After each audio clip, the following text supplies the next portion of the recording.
જય સ્વામિનારાયણ। તારીખ 27/6/2024 જેઠ વદ છઠ ગુરુવાર। સંવંત 1869ના ભયંકર દુષ્કાળ વખતે વડોદરાના કેટલાક સત્સંગીઓને શ્રીહરિ તેમજ સદગુરુ ગોપાળાનંદ સ્વામીની આજ્ઞાએ પ્રથમથી જ અન્નનો સંગ્રહ કરેલો, પણ નાથ ભક્ત તો ભગવાનનો ભરોસો રાખી કંઈ સંગ્રહ કર્યો નહીં। સત્સંગીઓએ ગોપાળાનંદ સ્વામીને વાત કરી કે અમે ખપ જેટલા દાણા લઈ લીધા છે ને હવે દુષ્કાળનું નામ પડી ગયું છે, તેથી બજારમાં અનાજ પણ ઘણું મોંઘું વેચાય છે। નાથ ભક્ત પાસે તો 2000નું ઘરેણું હતું, તેમાંથી અડધું વડતાલ સમયા ઉપર ગયા ત્યારે શ્રીહરિની પૂજા કરી પોશાક સાથે અર્પણ કરી દીધું છે, અને જે બાકી છે તે પણ ગઢપુર સમયો થશે ત્યારે અર્પણ કરી દેવાની વાતો કરે છે। તેમની પાસે નિર્વાહનું સાધન તો કંઈ નથી, ત્યારે હવે એ દુષ્કાળમાં શું કરશે? ત્યારે સ્વામી કહે, તમે કોઈ એમની ચિંતા કરશો નહીં।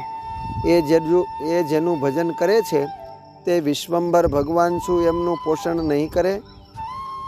ત્યારે વડોદરાના મિશ્રીલાલ કાયસ્થ કહે, સ્વામી, મેં મારા ઘેર અન્નનો પુષ્કળ સંગ્રહ કર્યો છે, તેમાંથી ખરે વખતે જે ગરીબ સત્સંગીઓ હશે તેમને આપીશ।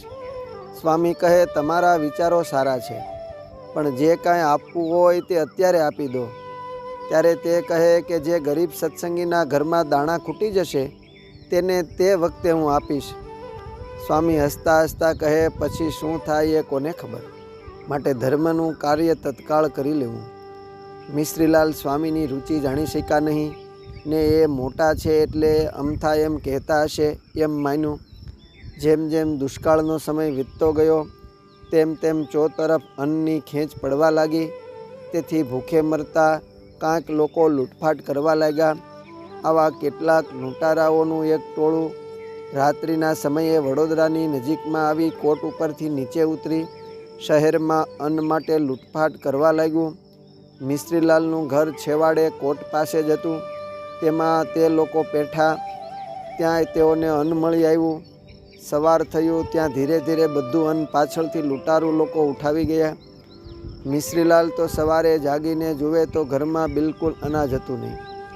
જ્યારે એમણે મંદિરે આવીને સ્વામીને વાત કરી ત્યારે સ્વામી કહે, તમે નાથ ભક્તને ઘેર જઈને વાત કરો કે મારા ઘરમાં ચોરી થઈ ગઈ છે, તેથી મુદ્દલ દાણા નથી, માટે સ્વામીએ કહ્યું છે કે દાણા આપો।